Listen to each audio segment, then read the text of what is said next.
Now we're going to hear from the best man, and we'll give a toast to the bride and groom. All right. I thought I would start out by reading the book of Ephesians one more time.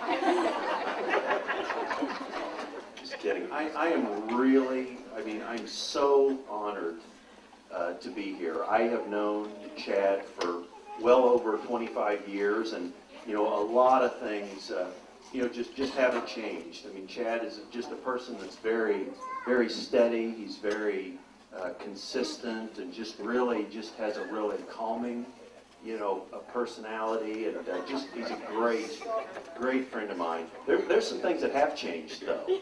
Our hair's not as long as it used to be.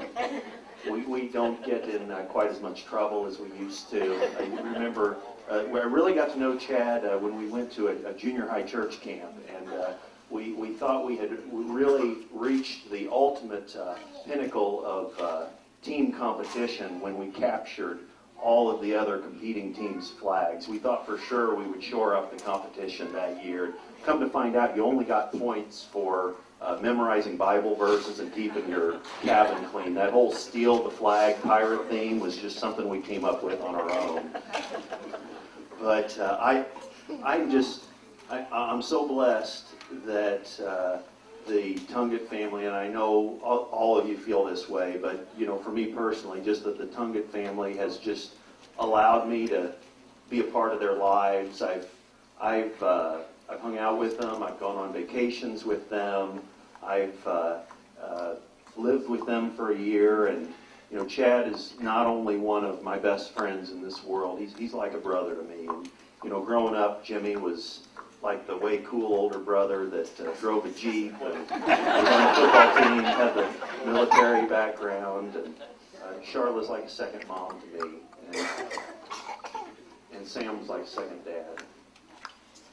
It 2 years, I can't believe it, and Sam was the classic tough guy. He drove big trucks and worked on cars, and he was a hunter. He chopped wood, rode horses. But 2 years ago, when I heard a really moving open microphone share time for him, the one consistent theme that came up was his true legacy, and that was his kindness. And I see that kindness in Chad's life, and just his genuine concern for others. And Chad, I know your dad would be so proud of you today. And I know he'd be so pleased that the two of you found one another. And Charina, I know your parents stand at a great distance from you today physically, but they're with you in their hearts, and they can't wait to see both of you and celebrate together. So we're just getting to know Charina, but we already really appreciate her for her sincerity and just her faith, her traditional values, just the fact that she feels a need, or that she feels a calling to help special needs children. Just really speaks volumes of her. So we're very proud of both of you. We're just so pleased to see you plugged into a church and with an awesome pastor, and just seeking the Lord, getting baptized. I just think it's so awesome. But so even though in our formative years, while we might have not been big on the scripture memorization at the camps, that laid a lot of great foundation in that time that I think has flourished in our lives to this day.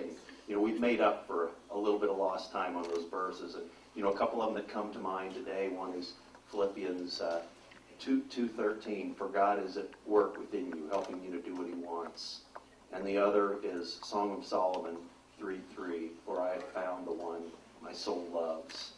So with that, I invite all of you to join me raising your glass in congratulations to Chad and Charina. We wish you God's continued blessing and a lifetime of happiness together. Cheers. Cheers.